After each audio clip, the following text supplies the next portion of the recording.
தி பாய்ஸோட comics எண்டிங்ல part 3 இது and part 1, 2 பார்க்காதவங்க மறக்காம செக் பண்ணிட்டு வந்துருங்க. அண்ட் புதுசா பார்க்குறவங்க லைக் பண்ணிட்டு பாருங்க. அண்ட் நம்ம புச்சர் ஏன் அவரோட ஓன் டீமே கில் பண்ணணும்னு நினைக்கிறாருன்னு தெரியுமா? பெக்கா, அதாவது புச்சரோட ஒய்ஃப் இறந்ததுக்கு அப்புறம் நம்ம புச்சர் ரொம்பவே மன உளைச்சலுக்கு ஆளாகிறாரு. அண்ட் இது எல்லாத்துக்குமே சூப்ஸ் தான் காரணம்னு தெரிஞ்சுக்கிட்ட அவரு இனிமே எந்த சூப்ஸும் உயிரோட இருக்கக்கூடாதுன்னு நினைக்கிறாரு. அண்ட் ஃபியூச்சர்ல யார் வேணா காம்பவுண்ட் யூஸ் பண்ணி சூப்ஸ் ஆகலாம். So compound V related peeps யாருமே உயிரோட இருக்கக்கூடாதுன்னு நினைக்கிறாரு. அண்ட் அப்படி பார்த்தா அவர் டீம்மேட்ஸ் எல்லாருமே காம்பவுண்ட் யூஸ் பண்ணிருக்காங்க. ஸோ அவங்களையுமே கில் பண்ண நினைக்கிறாரு. அண்ட் ஒரு நாள் நம்ம எம்எம் அவரோட ஆபீஸ்ல உட்காந்துட்டு ஃப்ரெண்ட்ஸ் கிட்ட கால் பேசிட்டு இருக்காரு. ஹோம்லாண்டர் இறந்ததுக்கு அப்புறம் புச்சரோட நடவடிக்கையே சரியில்லை அப்படிங்கிற மாதிரி பேசிட்டு இருக்காரு. அண்ட் கரெக்டா நம்ம புச்சருமே உள்ள என்ட்ரி ஆகுறாரு. அண்ட் நம்ம எம்எம்மே காலை கட் பண்ணிட்டு புச்சர் கூட உட்காந்து பேசுறாரு. அண்ட் நம்ம ஃப்ரெண்ட்ஸையுமே கிமிகோ கிட்ட சொல்றாரு, புச்சர் ஏதோ சீக்கிரட்டா பிளான் பண்றாரு, நம்ம கொஞ்சம் சேஃபா இருக்கணும் அப்படிங்கிற மாதிரி சொல்றாரு. நம்ம புச்சரோட பிளானை கேட்ட எம்எம்க்கு செம கோவம் வந்துருது. டக்குன்னு நம்ம புச்சரை அட்டாக் பண்றாரு. நம்ம புச்சருமே திரும்பி அட்டாக் பண்றாரு. ஆனா நம்ம எம்எம் பிசிக்கலா ஸ்ட்ராங்கா இருக்கனால புச்சரை போட்டு தவச்சு எடுத்துறாரு.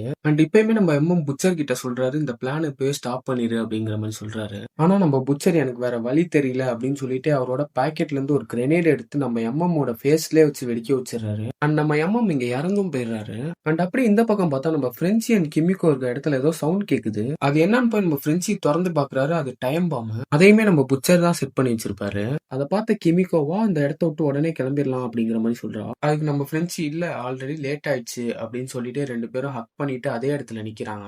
அவங்க இருந்த மொத்த பில்டிங்குமே வெடிச்சு கொலாப்ஸ் ஆயிடுது. ஃப்ரெண்ட்ஸி அண்ட் கிமிக்கோ ரொம்பவே லவ் அண்ட் எமோஷனலோட இறந்து போறாங்க. அண்ட் இது எல்லாமே ஹியூயிக்கு தெரிய வருது. தெரிஞ்சோடனே நம்ம புச்சரை தேடி ரொம்பவே கோவமா போயிட்டு இருக்காரு. அண்ட் அதுக்கப்புறம் என்னாச்சு, அப்புறம் இந்த பாய்ஸோட ஆக்சுவல் காமிக் எண்டிங் எப்படி இருக்குங்கிறத அடுத்த வீடியோல பார்ப்போம். மறக்காம சப்ஸ்கிரைப் பண்ணி வச்சுக்கோங்க.